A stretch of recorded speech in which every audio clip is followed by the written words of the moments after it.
Okay. Hello everyone. Super good to be here with you. I was just checking on my iPad, which is my secondary screen, if we're live. I'm gonna wait a couple of more minutes. So please just shout in the chat if there's anything wrong, or anyone has any problems with the presentation or me hearing the visuals. Sadly, we cannot fix.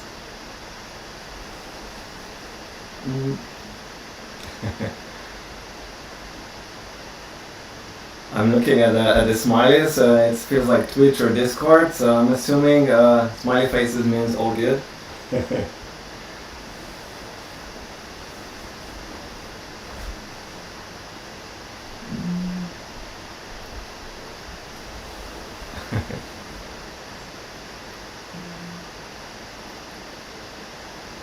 Sound is good, says the boss lady. That's great. By the way, just a disclaimer before we start. If there is anyone coming in, that's my little son. We're sharing the office. So just don't be afraid. We're all good here.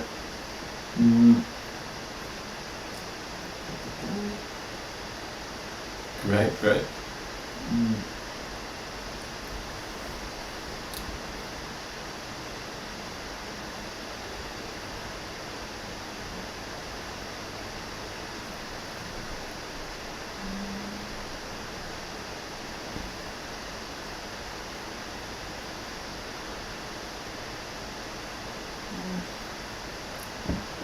Great. Hi, Peter. Hey, hey. So I think we can, we'll wait another 2 minutes to start officially, but just to get cracking. This is going to be, I think it's 41 slides, so that's going to be a fast run. So I hope it's going to be fun and you'll enjoy the ride. But I promise to get, so that's a disclaimer, so I promise to get back to everyone. So don't worry if you missed anything, or if you think that we should spend more time on anything, feel free to reach out to me afterwards. And also we'll make sure that if anyone wants the slides or any materials, I'm more than happy to share. So don't worry about it. There's also a Q&A session at the end. So I got the evening free, so just we can knock ourselves out today. So no rush.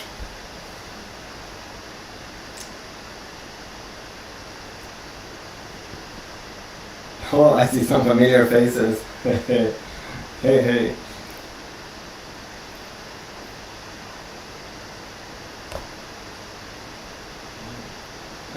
I learned it. I should definitely start playing games and video streaming. This is, I feel like one of those hipster kids, you know, playing games and chatting at the same time. I never was able to do that. So I have old and tired brains. So it's hard for me to context switch, so this should be fun. We have 10 more seconds to go. Hi Stefania, hi Veneta, Robertino, Marinka. Thanks for giving it a thumbs up. Like I said, I need that.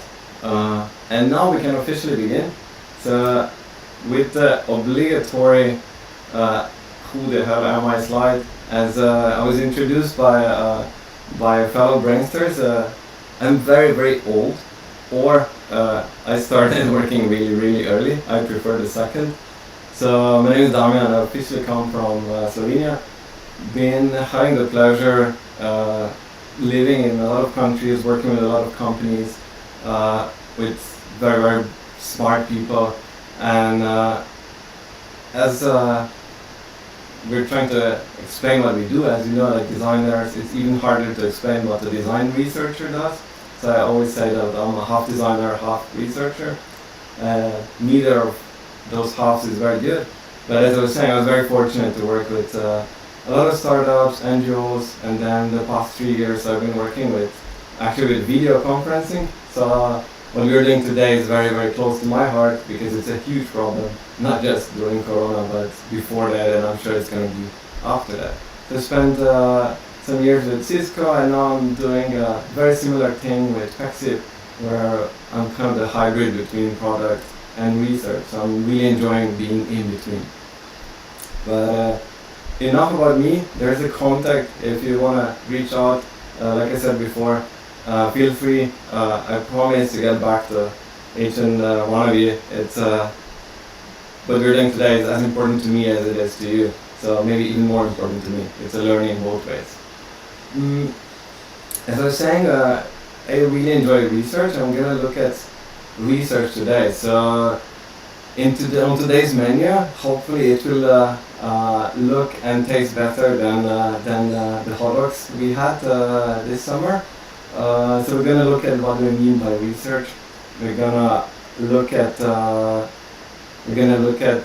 why should you bother, and when should you do it, when not. We're gonna look at some of the flavors of research, and we can talk about some of my favorites, and most importantly, where to begin, and then look at some examples, how to get yourself more involved and get your hands dirty if you want. But before we begin, there's a couple of disclaimers. So as you see, I talk about research, not UX research, not user research, and that's intentionally, as I also like talking about design, not UX design. And like I was saying in the beginning, I'm not that old, but I've been through a lot of different clarification, different terminology changes. So when I was studying, there was no UX, there was usability engineering, and this is the same true for research. So what I mean with research is it's all these activities that come before, during, after certain stages in the design process. So let's have this broader perspective, at least for a couple of 30, 40 minutes, and then at the end we can narrow. And as you'll see, research has, as I was saying, a lot of flavors. And as it's true for design, I think research never really ends. So you can never do enough, or there could always be a bit less of research. It's the same as with design. So it's a never-ending process. And why are on this webinar, so why we're talking about it, is why should you bother? I think this is very easy, very simple. And at least on this webinar, I don't think I need to convince anyone why.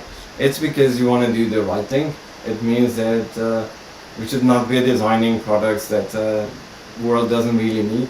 And I'm very happy to see that there's a lot of discussion lately about non-needed, non-essential design, all the apps that don't really solve a lot of problems.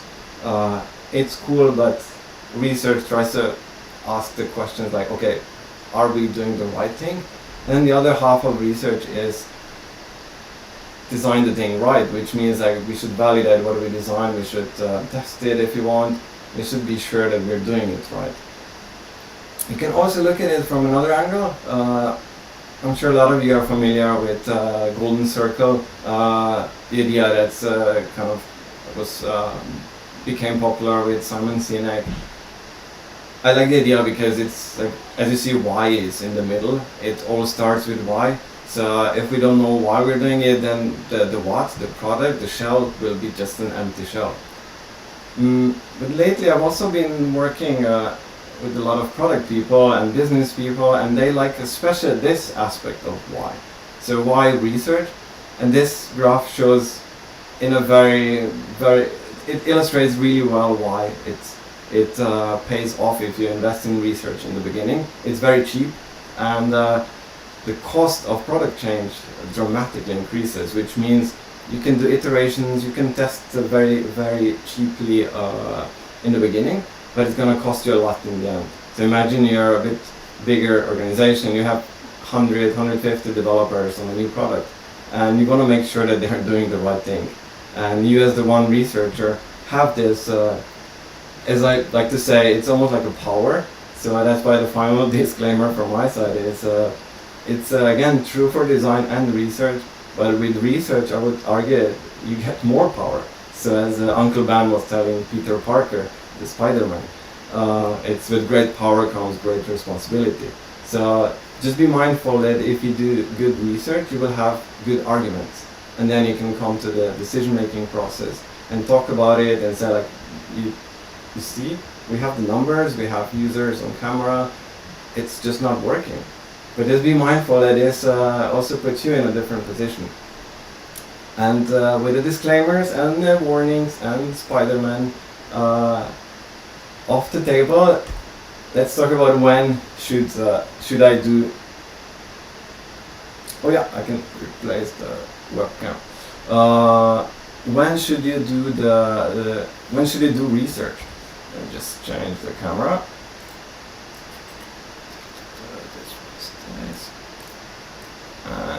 So when should you do research is actually very, very simple. So I think you should be doing research. By the way, let me know if the camera is okay now.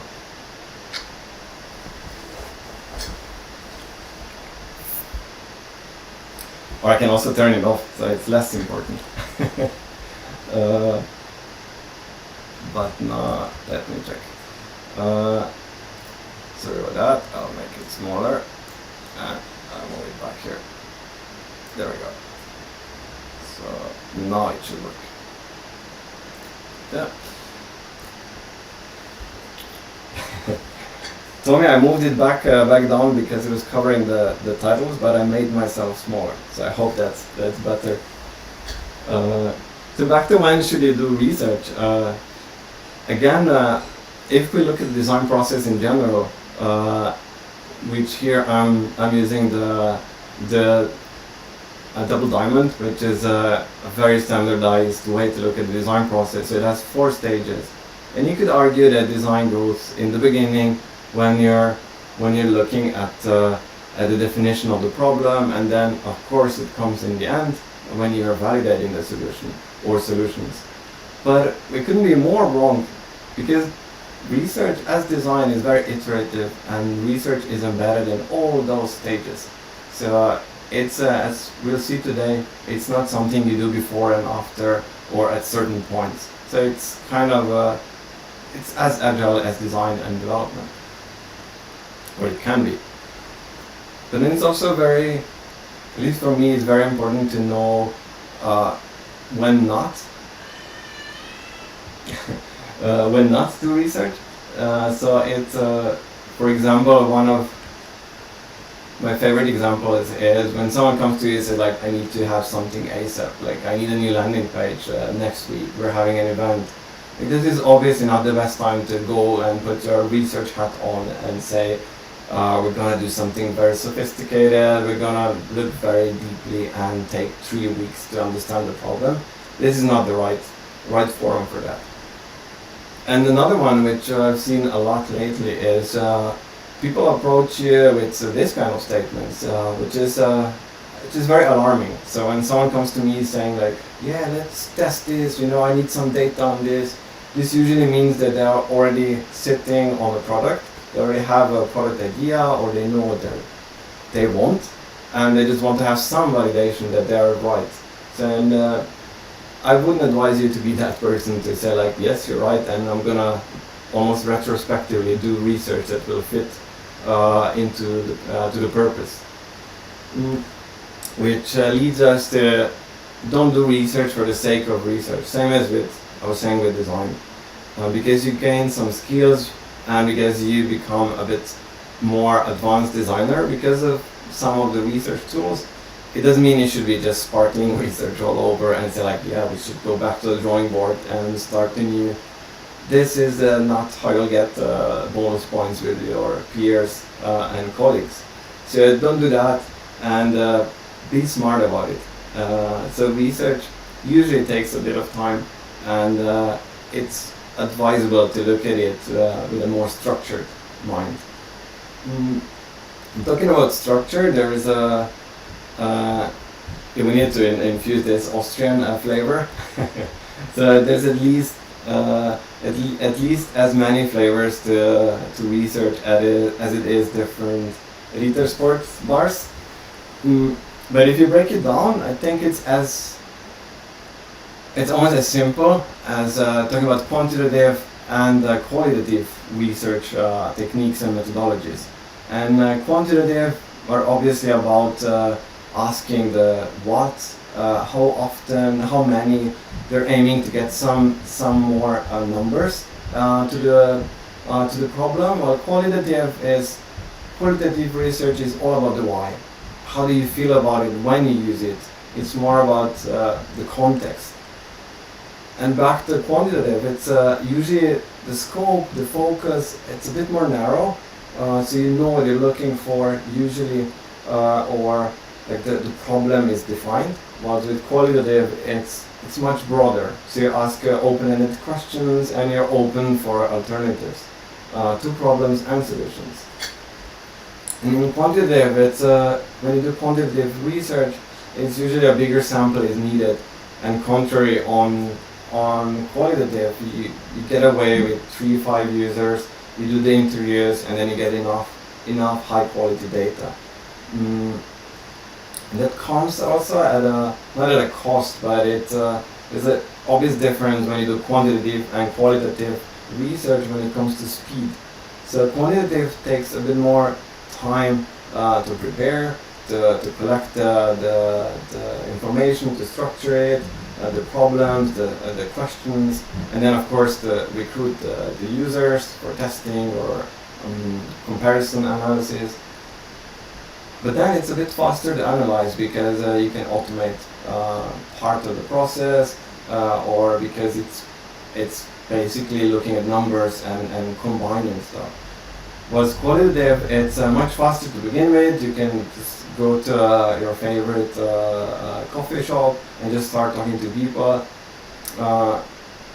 It's because it's more open, it's easier, it feels easier, it's more approachable, but then it's a much slower and takes much more skills to actually do the synthesis with the information, with the input you get from the people you speak to. So just have that in mind.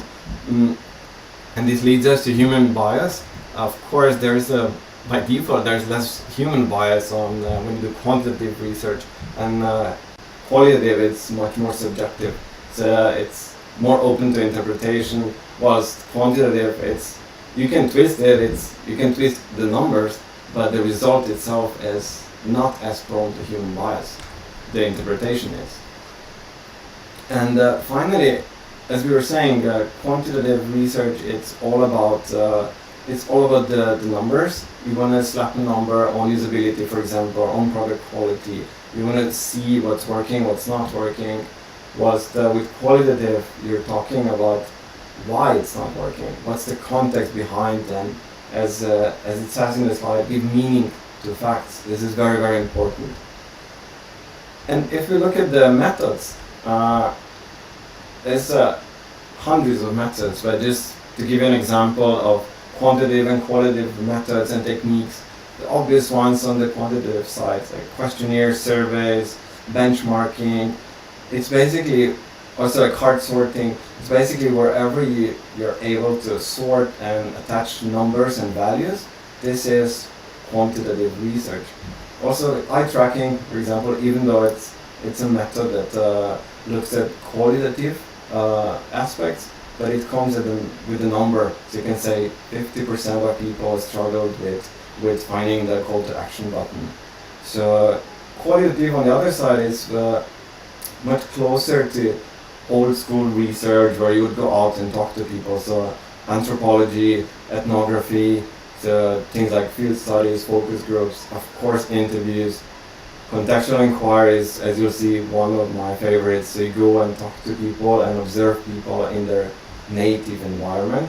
So instead of bringing them in a test lab.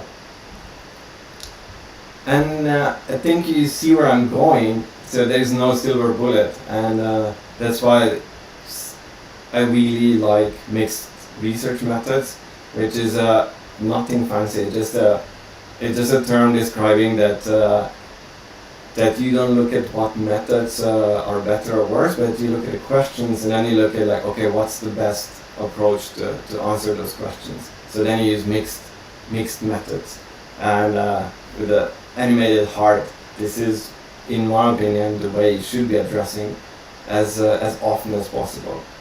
Because it's the same with, as we see here, it's the same with with big data, it's great, and you can mine the data. Like a lot of companies today, they sit on piles of data, and they employ teams of data analysts looking at it, like crunching the numbers, understanding why something and why people click on something, and they say like, if we change it to red, then we'll increase the conversion rate by 0.2%, and this will increase in revenue by 0.01%.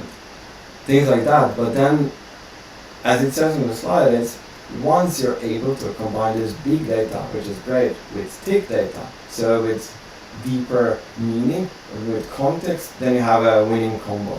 So then you can talk about great experiences, not just data informed or user insight informed. I think the sweet spot is in between, when you can do both. And I'm slowly at the end of theory, but I'm sharing with you my mixed bag of techniques, and I spent quite a lot of time in academia, and I had this like mix of methods, and came up with a combination and a methodology which I called EPWI, which is stands for explore, participate, understand, and integrate. And it's nothing fancy. It just means that there's 4 stages to design, and in my opinion, it's all about how do you integrate yourself, and then how do you integrate others in the process. And at the end, what we want to do, we want to hand it over to someone at the end. We want to steward the design and the research process, but then at the end, at some point, we go out, and then we let others have fun with it, build the product, and own it at the end. So that's the goal. And to get more concrete, so what I mean by it is some of the methods that I'm usually using in the explore phase, and as it says here, explore is about getting a feeling about the situation or the problem, and therefore I would usually rely a lot on stakeholder interviews, as you'll see later on, and looking at what's out there, both in reviewing the analytics, which is highly quantitative, heuristics, what's the golden standard, what do others do out there. So this is all quantitative, whilst self-ethnography is something that I really love doing. So go out, it's a very almost famous qualitative research methodology. It's going out there, observing, and doing diary studies, for example, and just learning without even talking to any users. So that's the explore phase. And then participate is all about unlocking the understanding, so slowly beginning to understand, and this is where the before mentioned contextual inquiry comes in, the field trips. So you go out there, you look for stuff, and then you look at how people do complete tasks. So you have task analysis, for example, so user flows and tasks. And then there's the understand phase, where I usually would use methods like context mapping with probes. So you give something to people, you, as we call in research, you synthesize people, which means you give them something in advance, you prepare them, and then a probe can be a physical artifact, or you text everybody in your user group once a day and saying like, how do you feel now? And then they need to like feel in a questionnaire, or they need to like take a selfie. So this is kind of when research gets really funky, and this is where you can go really crazy with it. And I really enjoy this part of understand, because then you talk about mental models. So what's the glue between different user archetypes, and then what you do at the end is you map it out in an experience map. So how do they feel on the way? And then finally, it's about, like I was saying, to integrate. It's about co-designing. I love designing with other people. Is it either internals or bringing users in and then work with them? And this is where really you see research and design coming together, and this is the sweet spot, as I was saying before. Then you have some boring old-fashioned ones, like user testing. You always need user testing, and this one usually comes in the later stages when you have something to test. But enough about the methods, because it can get really dry. we'd love to touch upon the synthesis, which is really, really important. So once you do all this cool, crazy stuff, you have all the post-its, which this is what we do as designers, right? They have all these walls, and people go crazy, this is great. And then someone comes in and says, okay, but what did we do really? And this is then we just invited everyone, we wasted time of 20 people to do post-its, and what now? So that's why it's very, very important that you do the synthesis, because as it says, it's a process of learning, and you should learn all the time with your organization. So it's an imperative that you make meaning of everything we do, especially because as designers, a lot of times people don't get what we do, and especially when you do this non-tangible stuff like doing post-its, and people don't see real value. So you need to explain why we're doing this, why we're grateful for their input, and how this will reflect. So it's very important to synthesize and say, you know what, our research shows that Q&A is the most important aspect in a product development lifecycle, for example. So in synthesis, you talk about did you prove the hypothesis, disprove a hypothesis, and then you say, wow, we have a really big gap on this wall, or after this research we identified there's completely different set of problems, so you have new opportunities. And yes, why, as it says, why do this kind of things like activities, is you spread empathy. So you as a designer, you have the user hat in the team and in the company.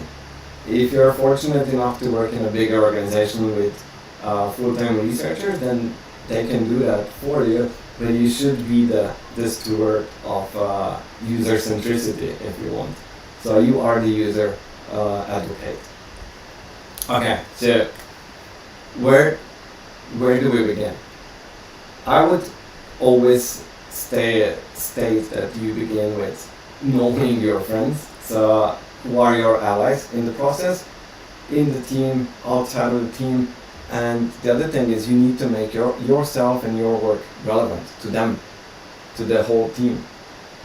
And that's why usually at like product managers, customer support, developers, business people, so do you have someone that's, for example, sitting on analytics, or is there a product manager that always wanted to do research because he or she collected all this like customer feedback and complaints, and they're just eager to get start working with someone? So this is your friend. This is your friend to get your foot in the design process or in the product development process. The next one is you need to know, as I was saying before, who your stakeholders are. It's very, very important because as a designer, you're kind of in between. So even if you hate politics and try to avoid it, you have this political role to play, because you're advocating for something that's usually like people don't want to talk about as much, about users, about customer feedback. People just would love to forget about it.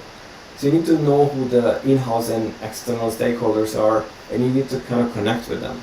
And talking about connect, it's about connecting to the business. So what are the business goals? What's the reasoning behind? So this is where I would advise everyone, including myself, to always begin like the design and research process. So it's not only about research. Talking about stakeholders, I would always start with a stakeholder interview. As it says, it's UX and design process doesn't start really with users. It doesn't start by going out and exploring unless you own your own company. In my opinion, it always starts with stakeholders, because you're employed, you're working for someone, so you need to be aware, why did I ask you for help? So what are you helping them with? I think it's very, very important to not be arrogant. So in the stakeholder interviews, you want to get some things out. And I usually use a one-pager, a template, and then you would want to get the goals for the project. So what's the business goals, vision, mission, the context, the why. Then you also want to know the scope. So what's the expectations? So you don't go too crazy if you have a very limited scope of the problem. So there's already people working on it. So you need to know about that. And it's also good to know if you should talk to anyone else. So what's the domain? Do you need to talk to subject matter experts? So you need to get a feeling, especially if you're new to the team and to the domain or the problem. Then you also need to understand and ask about are there any existing beliefs about users? So did they have any user archetypes or personas? Did they have any market research done already? So that's really valuable information, so you don't start from scratch and you don't come with something completely unaligned. Same is true for constraints. You wanna, from this kind of interview in the beginning, you need to know, like, are there any technical constraints? Are there any business constraints? Not that you cannot challenge them, but it's good if you're aware about those, like the boxes that are kind of bounding you. And of course, you should ask about, are there any deadlines? What's the time frame? What's the ambition? As well, you should ask about the key performance indicators, like what's the success metrics for them? So what does success mean for that stakeholder? It's very, very important, so you can then align and behind it. Of course, you want to know who the team is, who the internal stakeholders are, who's the people you're going to work with and interact with. Do you need to travel? Will you need to change, as it says here, tools, routines? This is the things you want to get out of this kind of interview. And there's some sample questions, we can skip those, but this is as easy as that. So I would ask those kind of questions and then get a feeling about the project. And once you have those kind of clarified, I would advise you to go with a very, very simple research plan. It's simple, it's like 7 bullets plus 1 bonus. It's short, measurable, and you would do a research plan. This is very, very important for each phase. So as it says here, you name your goals, like 1 to 3 goals. What do you want to do with the research? Then there's research questions.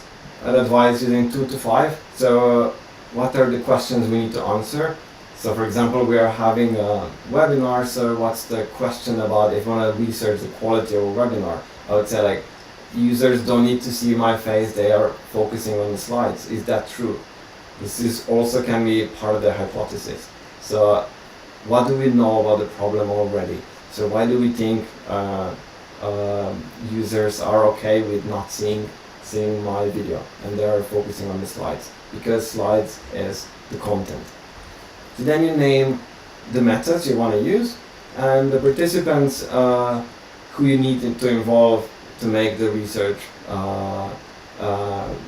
valid. So who they need to involve to execute it. And protocol is when you in detail write it down what you need and how you're gonna execute. And important fact is the expected deliverables. What do you expect to deliver at the end? Metrics, it's the bonus. I would advise you to add some metrics of success. So when you do research or design for that sake, is how will you say if your work was successful? And this is it's a sprint, exactly. So what research is, it's nothing fancy. It's exactly the same as design or development. It's a cycle of activities, and you can put it in a boring chart like that, or you can use activities. For example, as you see here, there's a bunch of activities lined one after the other, and it's very, very close to what you do as a designer. So it's a set of activities you follow, and at the end, with research, the most important part is that you do the coding and analysis, or as we were saying before, the synthesis comes here as well. So to present the findings and say, like, okay, this will inform the design work at the later stage. But to simplify it, two of my ultimate favorites are, for example, using the test card or the learning card, it's very tangible. So you can say like, we're gonna test this. We believe this is our hypothesis.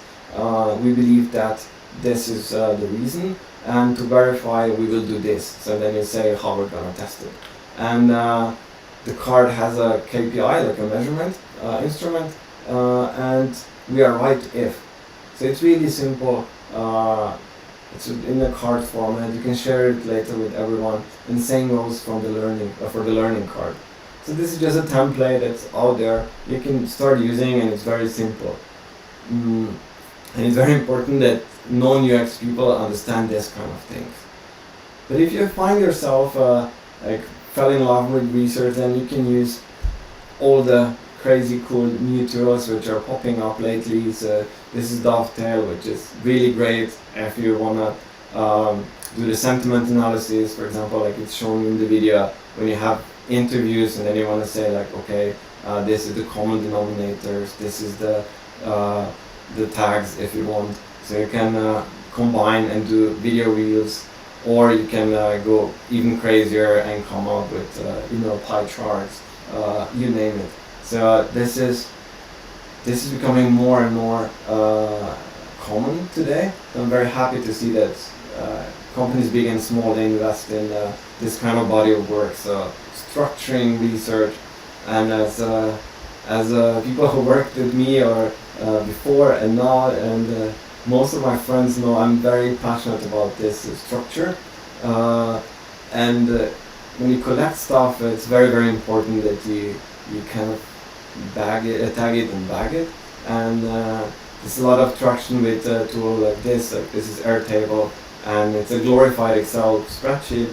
But what it allows you is to collect that information and then map the correlations and say like this finding that's coming from customer support agent is actually informing that problem which the UX team already identified half a year ago. So as I'm trying to illustrate here, you can go as crazy as you want. We can talk about tools for another 3 hours. I'm very passionate about this.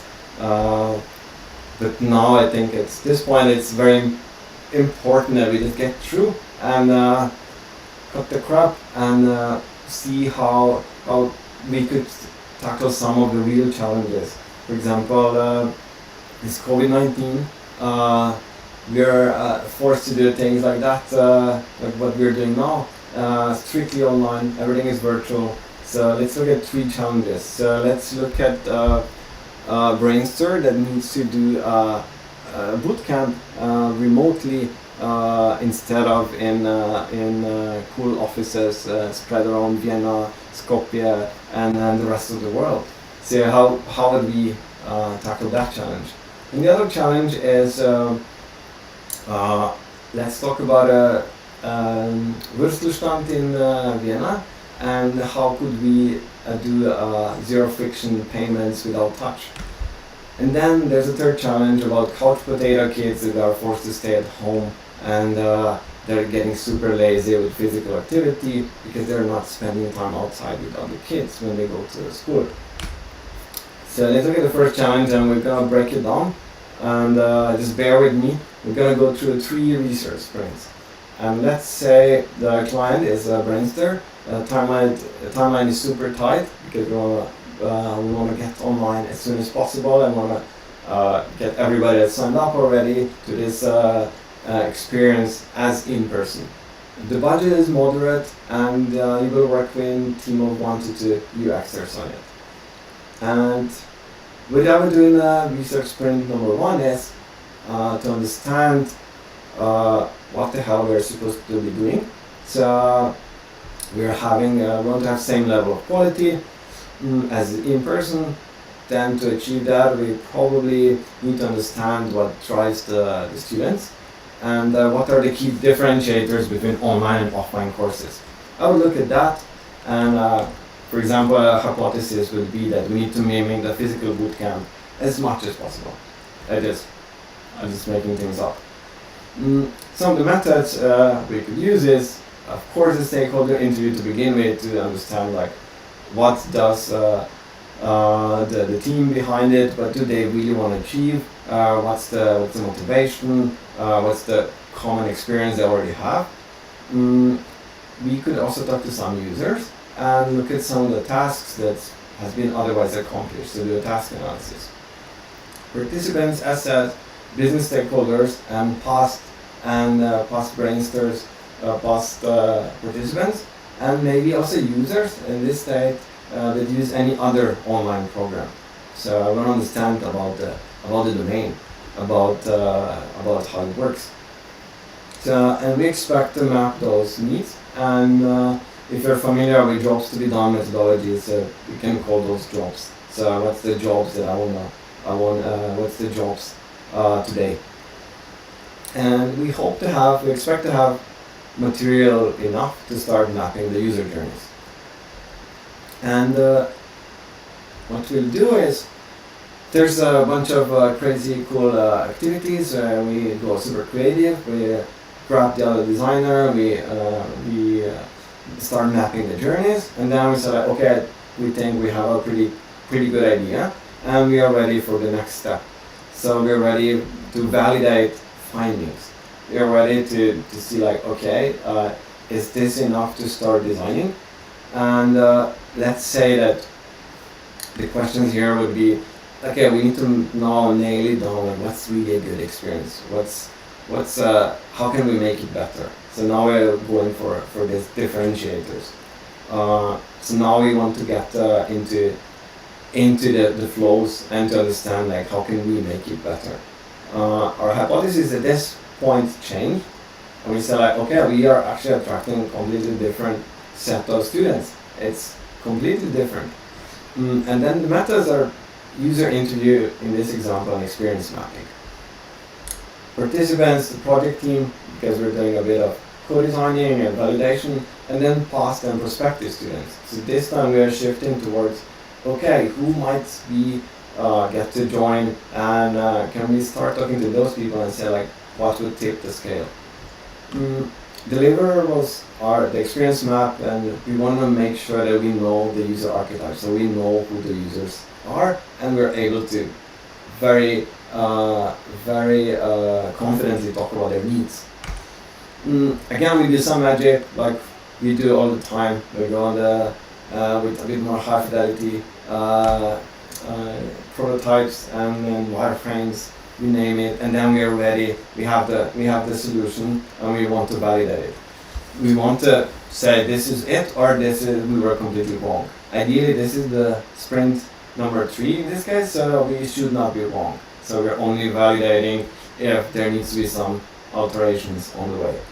The questions are, in this case, like, how does the prototype of the experience, does it meet the user's expectations? What are the breaks? Where does the flow break? Are there any issues we should address? So our hypothesis at this point usually would be we're more certain that we are on the right way.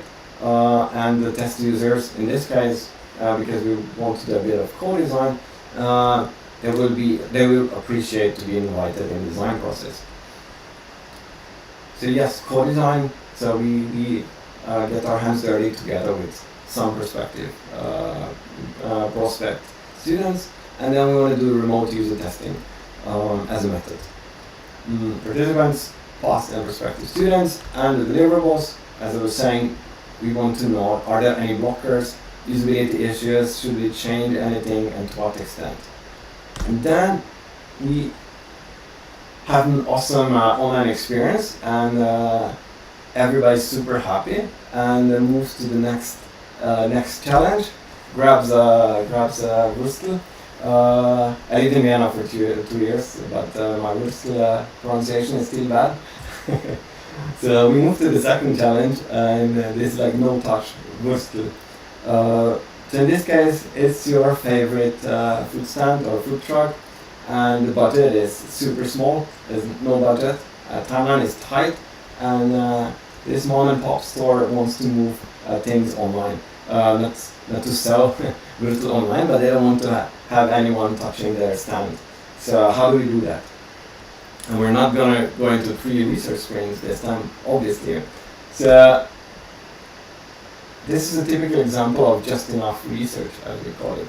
It's a no-brainer, a common sense approach. To this kind of problem, you would not go completely crazy, because you spoke to your stakeholder, you know the limitations, and you know about the solutions. So you would start by exploring those, saying like, okay, can you use Stripe? Is there anything else? Can they do something like Fedora? You start looking at the cheap exits and then mapping this food stand's needs and the user's needs. So if I want to order a Würstel, hot dog, how would I go about it? And this is something you can do on your own. You can ping pong ideas, and then you validate the business owner and some customers maybe. You just go there with diary and like say, okay, is this awkward to you? Like, what would you do otherwise? Do you feel okay going out? And this is called, as most of you are familiar, it's called guerrilla testing. So just go out and in the wild.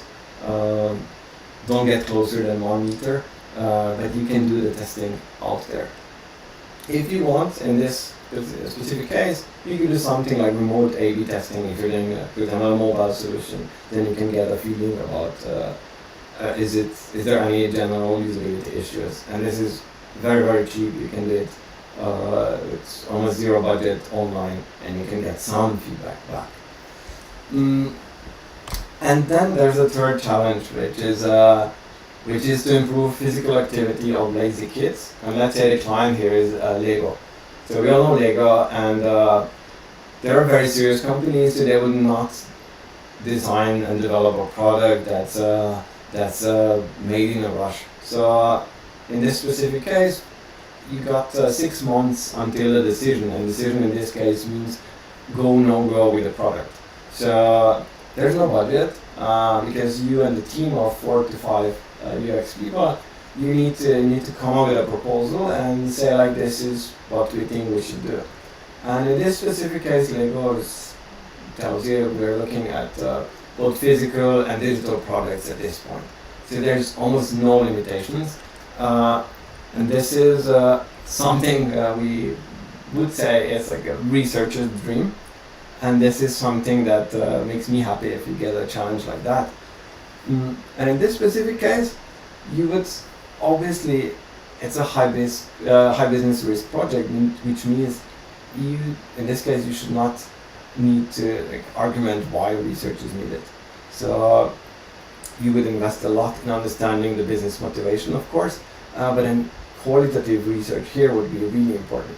So you need to understand the drivers, what's happening with kids during Corona, like what's happening at home, what do they use, what do they use when they're talking over Zoom with their school kids, like how do you get them out, like is there any existing hardware that we can tap into, can we do Pokemon Go in the house, things like that. So you need to explore, and this exploratory research is really, that's the best part of research if you get to those projects. So those projects, at least me personally, make me very happy. I was showing these 3 examples, and again apologizing I talk very fast over it. It's just to see the wide scope, the breadth of research, and how in design you can just infuse bits and pieces of research in every step of the way. So that's the whole point. If there's something to get across, is that. And at the end, like we talk about research as like the holy grail and the ultimate solution. And I want to be a bit not cynical, but a bit as we began with a disclaimer. So does it mean that we should all be researchers, or are we all researchers suddenly now? Is every designer also a researcher? I would say no, because it doesn't mean that just because it's important that we are suddenly all now also having 2 hats. And to that extent, I also don't think that we should all become researchers tomorrow, because it's not an ultimate solution. So the point I'm trying to get across is we need to be aware of the problem, and this is where I think that the world doesn't need unicorns to solve problems. It needs smart, caring, good designers that are aware of the world, and especially that care about humans. So I'm really not a fan of unicorns. Like, you're supposed to do research, design, code, and everything, and excel at everything. I think the point is that we need to be mindful. We need to employ research. We need to grab it, use it, and that's why all the tools help us. But we're not arrogant as designers or researchers. So I'll leave you with that. And that's it. Yep, I'll leave you with that, with the unicorn, and opening up for Q&A. I was trying to be mindful of the time. So I'm really thankful to Brainster to allow me to do that, and I'm really looking forward to questions. You have comments, so just type in the YouTube chat, and I'll try to answer. I'll try to answer as honestly and as good. Okay, Bogdan, it's almost a specialization by itself.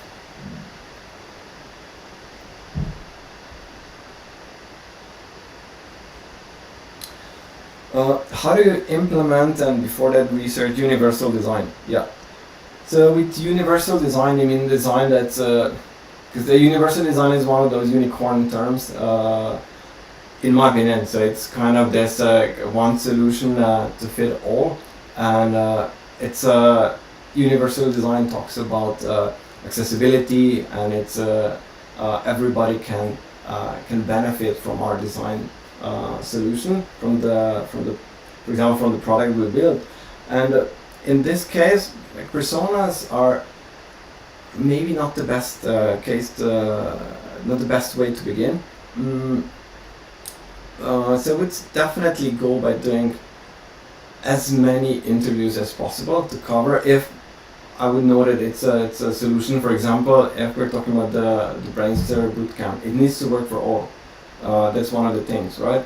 If it's online, it needs to work for all, for like, people with hearing, with disabilities, and it needs to work for people in different time zones. So you need to get all these aspects. So personas as such are maybe not the best way. See, it's a tricky question. Universal design is one of my favorite topics to discuss because it's so vague. Short answer is you should always do universal design with, and like, we can follow up on that. Bogdan, just ping me because I probably didn't answer your question, but it's a very broad topic. Next one, Dari. How do you define the research question?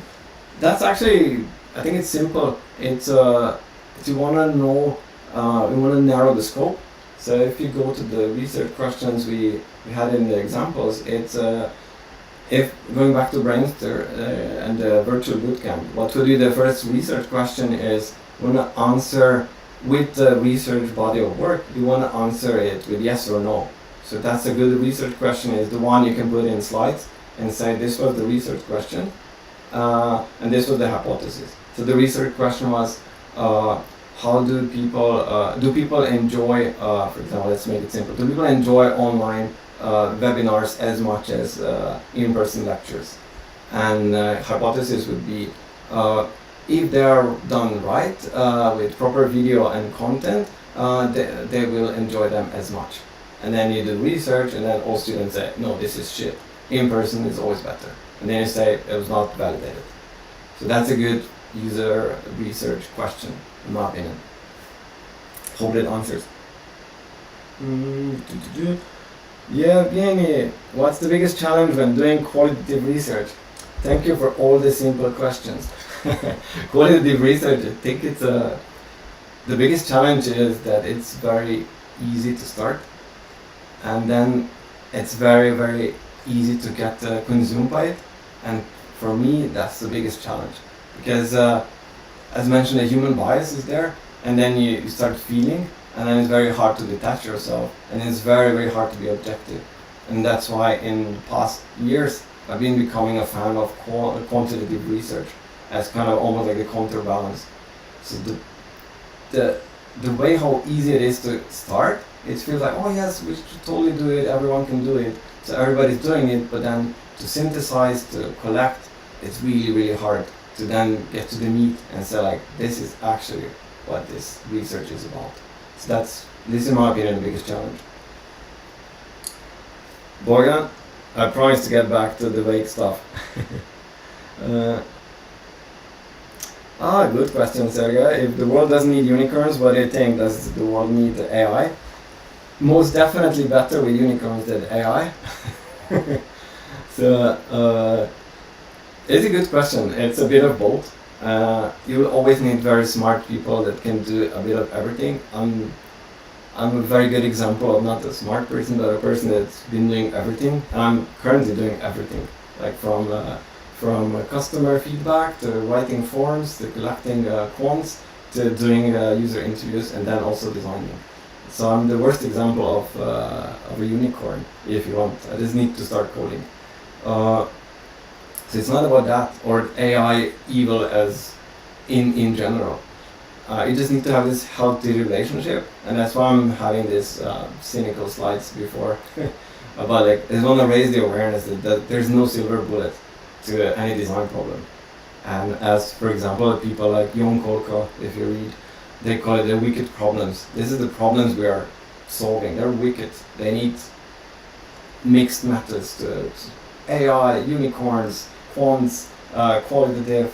You need a bit of everything to solve those really interesting and challenging problems. So you will always need AI. It will not replace anyone, especially in research, but you will get, especially in quantitative research, and also, for example, analyzing user interviews. AI is doing a great job lately, like really, really good.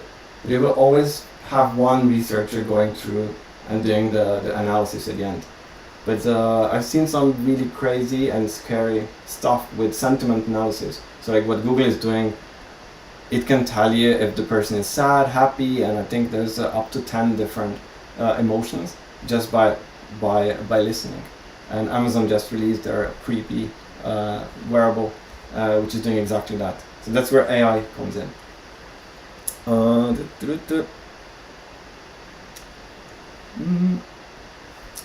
Okay. So if there's no questions, Bogdan, we can go back to back to vague and back to vague and unicornish. But yeah, as you said, Bojan, accessibility is that if you talk about universal design as in with the lens of accessibility, that should be a default, like I was saying. In my opinion, there is no excuse for not looking at accessibility from day one. Okay. To the production, how would you approach the stakeholders that depend on a lot of big data but are not really good in fitting it into the design? A very, very good question. And it's a very, very real case, and I've seen it in a lot of places. For example, a good use case is now with the company I'm currently working with.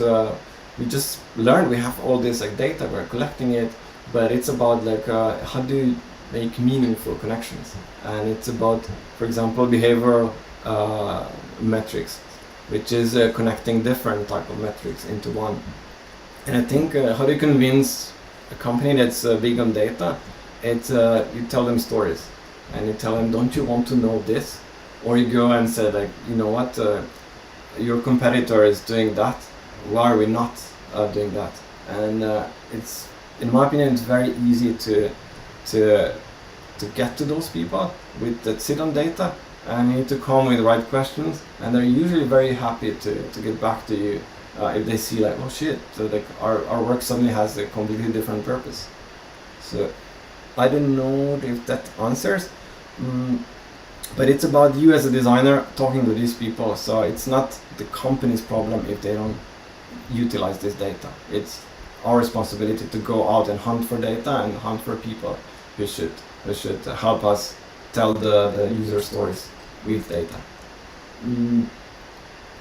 Tell me, if you as a UX designer have a client with needs, after you consult with them and some qualitative and quantitative research come to do, does the client provide users to interview? Depends. So I've seen both. It's 50-50.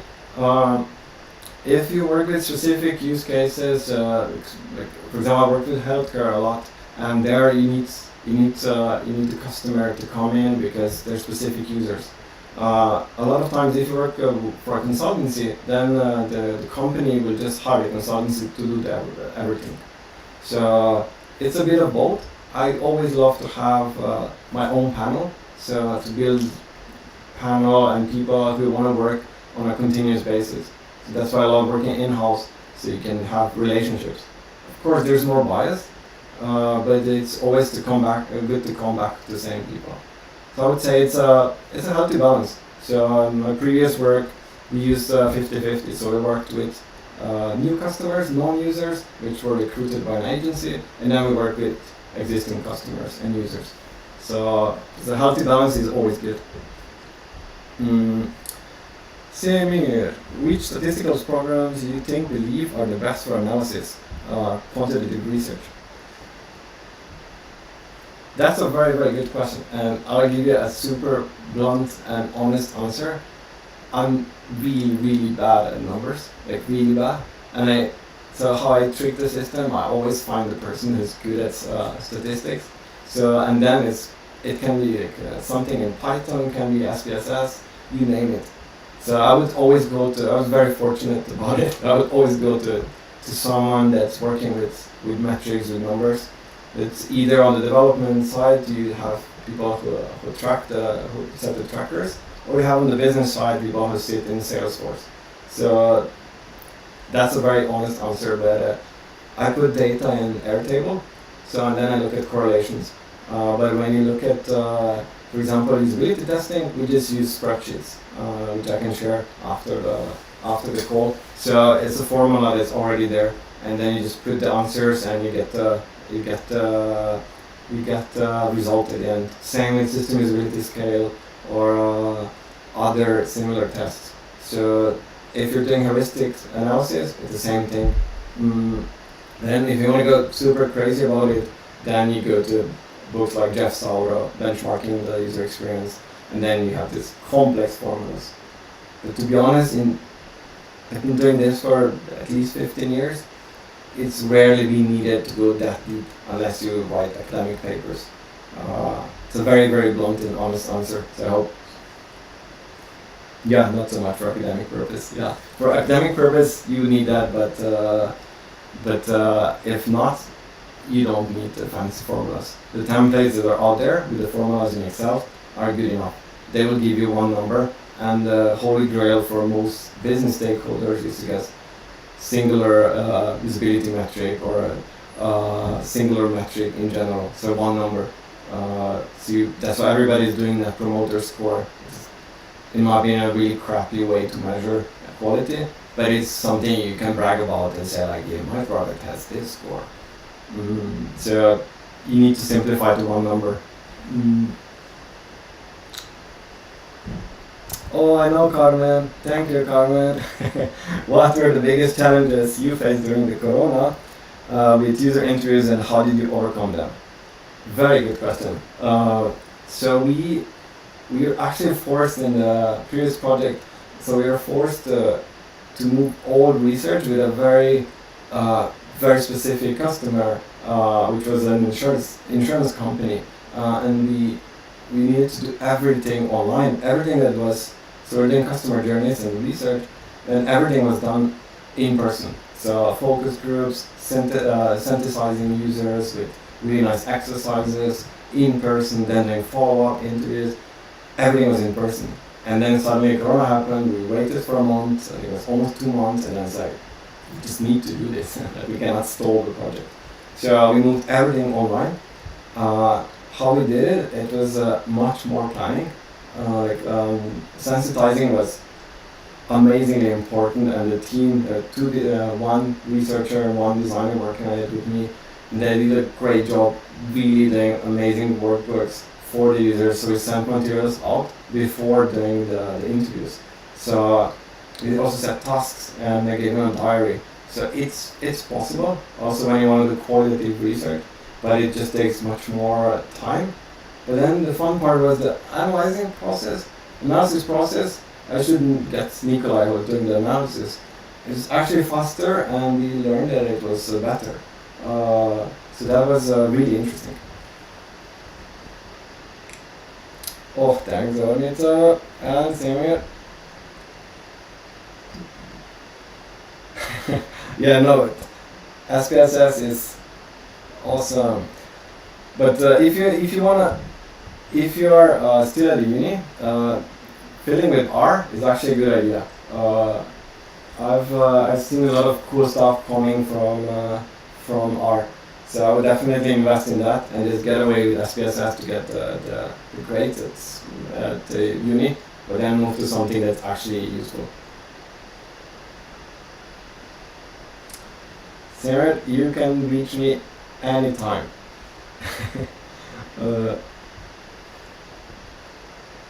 Just looking. Okay. I'm gonna bid for one last question.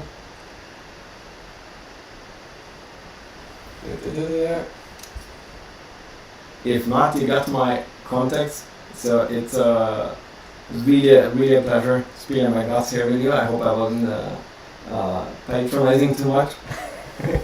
It's really a pleasure. I'm really thankful for all the challenging questions. So